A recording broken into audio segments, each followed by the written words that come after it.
Professor Wahba, thank you so much for sitting down with me today. How is your trip going so far? Oh, it's wonderful. It's a wonderful city. I've been here before, but I see that it's progress. It's a really nice touristic site. When you see someone react to sound for the first time, Yeah. what is that like? It's strange how a person reacts to sound, especially in young children. Some of these children, when they react to sound, you find a smile on their face. You find that they're more relaxed. They start looking with their eyes beyond the distance that they can see. And some other children are frightened and they start to cry when they hear the sound for the first time. Some of these children, simply when they hear the sound, they are sort of bewildered and they start looking to their parents and so on. It's strange how every person reacts to sound. It's because we're all different. We're not the same. And so every one of us is going to react to sound in a different way. But the fact is that if sound can bring out all these reactions, this means sound can affect our emotions very much. We've been talking about the concept of exploring life, and it means something different to everybody. I imagine it means, something incorporated with sound for you. But tell me in your own words, what does it mean to explore life? I have a really broader concept when I talk about exploration of life.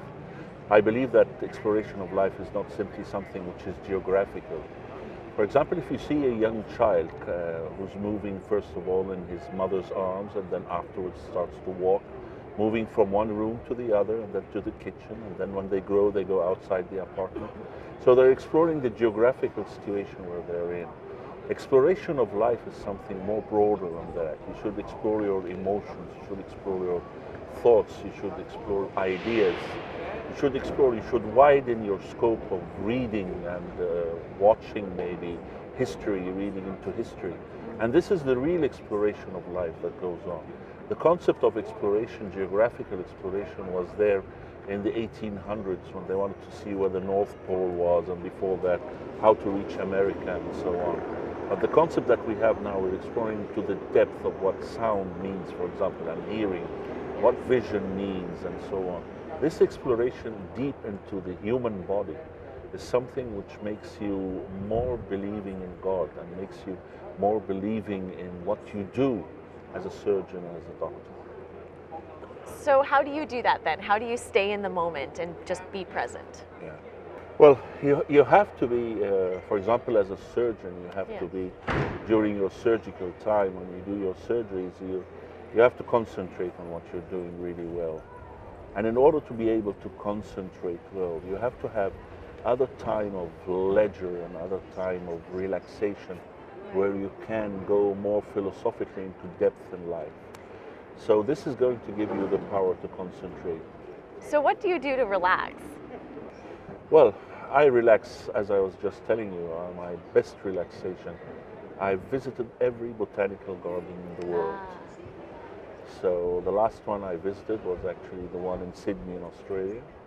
And I visited many botanical gardens. I love very much the one in Innsbruck. You just sit there on a bench and you look at the plants. And the good thing about trees and plants is that you can talk to them and they don't run away from you. They just stay there. And the thing is that they feel what you're telling them. Right. So I have a small garden back home. One of those trees was actually not doing well. And then I started, giving it water and talking to it, and started to improve by time. So you know that humans, when you talk to them, they run away from you. They don't want to answer your questions. But trees know, and the trees don't answer back. Yes. They don't give you a headache. Of course. Well, thank you for answering all of my questions and not running away. I really appreciate it, Professor Wahba. Thank you. And please join me again sometime. I wish you all the best. Sure. Thank you very much. Okay. Thank you. Bye-bye.